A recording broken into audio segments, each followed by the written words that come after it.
On sait bien que pour la construction de Fresnel, on a grand R plus petit r fois I correspond à un vecteur V1, donc grand R IM, phi I. Et L dI sur dt correspond au vecteur V2, donc L oméga IM, phi I, plus pi sur 2. Et 1 sur C primitive de I dt correspond au vecteur V3, IM sur C oméga, phi I, moins pi sur 2. Enfin, U de t correspond à V, UM et phi U. Donc tout d'abord, on doit remarquer que ces deux vecteurs V2 et V3, entre ces deux vecteurs, si on parle de déphasage par exemple, on trouve un pi.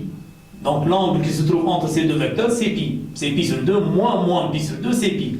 Ça veut dire que les vecteurs V2 et V3, lorsque je dis ici V2 et V3, c'est-à-dire les vecteurs qui correspondent à LDI sur dt et 1 sur C I dt. V2 et V3 sont toujours collinéaires et de sens opposés.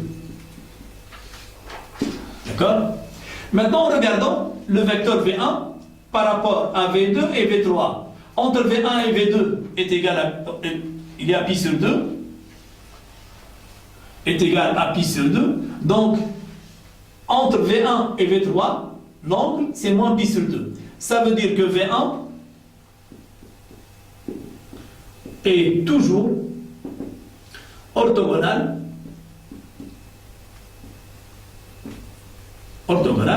à V2 et V3.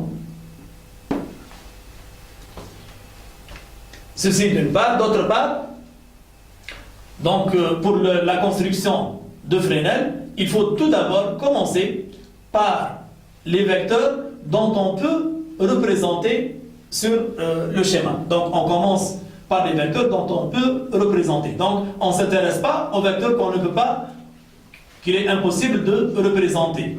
Donc je donne un exemple.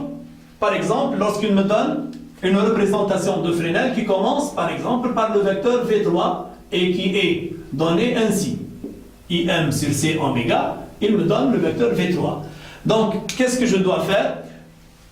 Dans le cas par exemple d'un circuit inductif, j'essaie de préparer une construction de Fresnel d'un circuit inductif.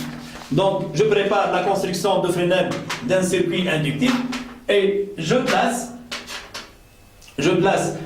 cette construction de telle manière que le vecteur V3 soit collinéaire et de même sens avec le vecteur donné, V3. Pour avoir, bien sûr, la direction et le sens de chaque vecteur, c'est-à-dire le vecteur V aura cette direction et ce sens, donc le vecteur V1 aura cette direction et ce sens. Voilà, le vecteur V1, il est orthogonal à V3, comme vous le voyez. Et maintenant, le dernier vecteur, c'est-à-dire le vecteur V2, il est collinéaire et de sens opposé par rapport à V3. Donc je peux compléter cette représentation. De même, lorsque j'essaie de représenter la construction de Fresnel, je dois tout d'abord commencer par l'axe phi I et l'axe phi U. Donc je dois représenter l'axe phi I et l'axe phi U. Puis je passe pour représenter les vecteurs dont je peux avoir leur module et leur argument. Voilà ce qui concerne la construction de Fresnel. Donc pour le troisième cas, comment se comporte un circuit RLC forcé à la résonance d'intensité? Comment se comporte donc le troisième cas?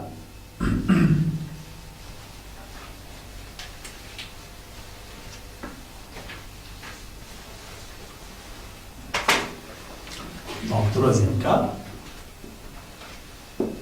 comment se comporte un circuit RLC forcé à la résonance d'intensité?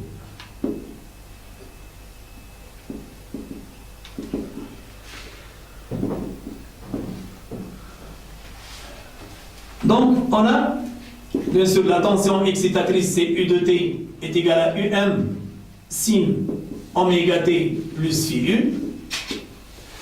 Mais, à la résonance d'intensité, donc à la résonance d'intensité, on a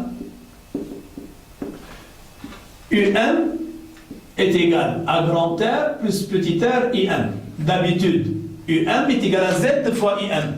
Mais à la résonance d'intensité, c'est grand R plus petit r IM. Et on a phi U est égal à phi I. Ce sont deux propriétés de la résonance d'intensité. J'aurai donc UM, au lieu de UM, c'est grand R plus petit r fois IM.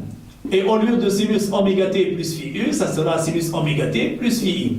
Et ainsi apparaît l'intensité I de T. Donc j'aurai grand R plus petit r fois I de T. Voilà I de T. Et d'après l'équation différentielle. Donc l'équation différentielle c'est quoi? C'est LdI sur dt plus grand R plus petit r fois I plus UC est égal à U de T. Mais ce qu'on a montré qu'à la résonance d'intensité, qu'est-ce qu'on a à la résonance d'intensité? On a U de T. Voilà une propriété de la résonance d'intensité. U de T est égal à grand R plus petit r I de T. Donc je veux simplifier par ces deux grandeurs. Donc il me reste que LdI sur dt plus UC est égal à 0. C'est-à-dire UL plus UC est égal à 0. Donc on remarque que le circuit RLC forcé à la résonance d'intensité se comporte comme un circuit LC. Ou, bien sûr, on peut noter que cela conduit à LC d carré de UC sur dt carré plus UC égale à 0. C'est l'équation différentielle d'un circuit LC. Donc, à la résonance d'intensité, le circuit RLC forcé se comporte comme un dipôle LC. On peut confirmer ça par voir que l'énergie est constante. Donc, on peut montrer ça.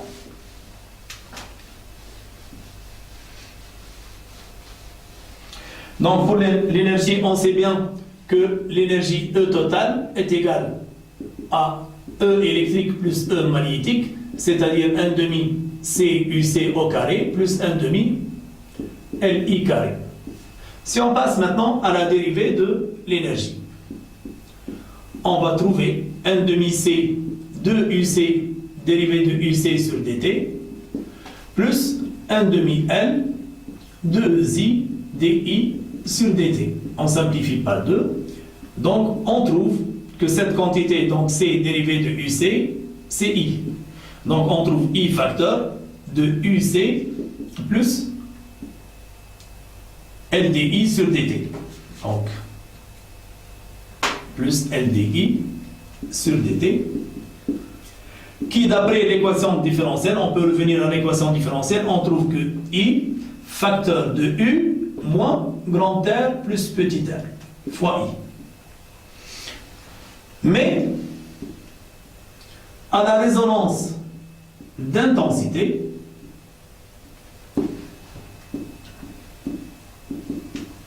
on vient de montrer que U de T est égal à grand R plus petit r fois I de T. Ça veut dire que cette quantité à la résonance d'intensité, celle-là est égale à 0. Donc, le DE total sur dt égale à 0. Donc, automatiquement, E total est égal à une constante. Et on calcule cette énergie totale comme on le fait avec un circuit LC. Merci et bon travail, bonne chance et bonne continuation.